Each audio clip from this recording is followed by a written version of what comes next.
నమస్తే అండి.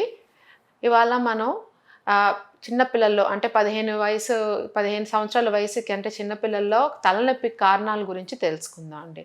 సాధారణంగా తల్లులు పిల్లలతో పాటు వచ్చినప్పుడు చాలా ఆందోళన చెందుతా ఉంటారు. ఇంత చిన్న వయసులో ఎందుకు తలనొప్పులొస్తున్నాయండి? తలనొప్పొచ్చి చదువుకోలేకపోతున్నారు, వాంతులవుతున్నాయి, కళ్ళు తిరుగుతున్నాయి.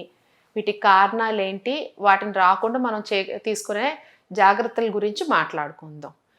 ఈ రోజుల్లో చిన్న పిల్లల్లో ఈ కోవిడ్ వచ్చిన తర్వాత ఎక్కువ శాతం ఫోన్లలో చదువు విషయాల గురించి గానీ, ఫోన్‌లో గేమ్స్ ఆడటాలు గానీ, ఫోనులో వీడియోలు చూడటం గానీ ఎక్కువైపోయింది. అది ప్రధాన కారణం కింద కనిపిస్తుంది తలనొప్పికి.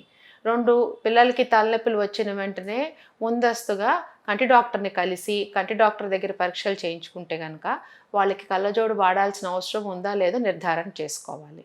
అదే అయిపోయిన తర్వాత నిద్ర కరెక్ట్ టైంకి నిద్రపోవటం, పొద్దున్నే నిద్ర లెగవటం అనేది ఉందో లేదో జాగ్రత్త పడాలి. నిద్ర తక్కువైనా గూడా పిల్లల్లో తలనొప్పులు రావడానికి కారణం ఎక్కువుంటది.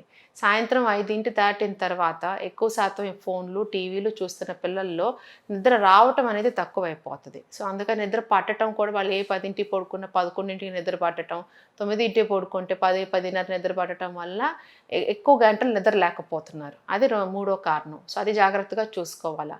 4 ఆహారపు విషయాలు.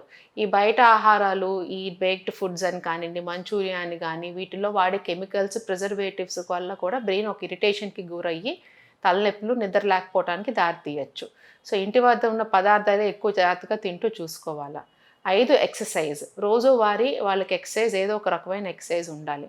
పరిగెత్తడం కానియండి, స్కిప్పింగ్ కానియండి, లేతే ఆటలాడటం కానియండి, రోజు 25-30 నిమిషాల పాటు ఎక్సర్సైజ్ ఉంటే గనక నిద్ర, ఈ తలనొప్పులకి దూరంగా ఉండొచ్చు.